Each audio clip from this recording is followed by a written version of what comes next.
Գեղամ Մանուկյան։ Սիրելի հայրենակիցներ, անդրադառնալու եմ Հայաստանում բեսպրիդելի, իրավական բեսպրիդելի երկու օրինակի։ Մեկ ազգային ժողովի պատգամավորի օրինակով, անդրմխելիություն, մեծ բաներ, ազգային ժողովի պատգամավոր։ Դրանք ազգային ժողովի պատգամավորը, երբ որ ազգային ժողովի իշխանության պատգամավորը։ Եթե շեֆը ասում է, քննիչնովա, որ ազգային ժողովի պատգամավորի գլուխը ջարդի, կարմիր բերետնովա, որ չտա օրինակ մեր Մերկոնյան այսօր ներկա չի, աչքը լրիվ ուռած էր երեք Գյումրիում։ Նայեք, այս հեռախոսն է, սիրելի հայրենակիցներ, մտնում են մեր տուն, ասում են պարոն Մանուկյան, իմ համար չեն գալիս, տղայի սիփր,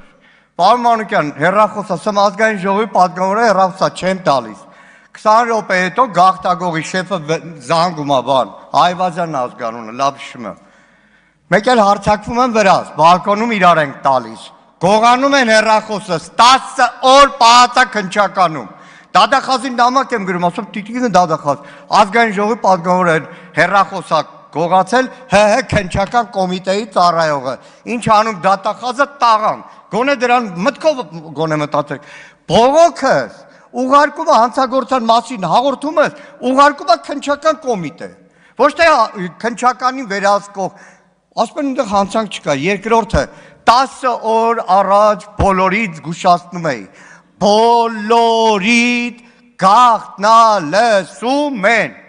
երբ պետք է ամեն մեկիդ վրա եղած ցանկացած գաղտնալսում, ամբողջական թե մոնտաժված, Նիկոլ Փաշինյանի աշխատակազմի ղեկավարի տեղակալ, Չախոյան Տարոնի մեդիա նյուզ կայքում կտպի հաջորդ օրը քրեական գործ կհարուցեն, 10 օր առաջ եմ ասել, գործընկերներ, 10 օրվա ընթացքում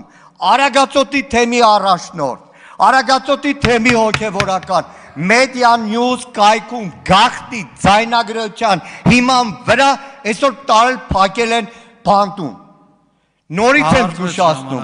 ճիշտ ասում պարոն Վլադիմիր Վարդանյանը, պատգամավորի անդերմխելություն, անձնական տվյալ է, Հովիկ Աղազարյանի հեռախոսը, որ քրքրում էին, չէի մտածում, որ պատգամավորը անձնական տվյալ, այսքանը։ Հաջորդ անգամ զգուշացրեք, որ հանցագործություններ էլ չանեն։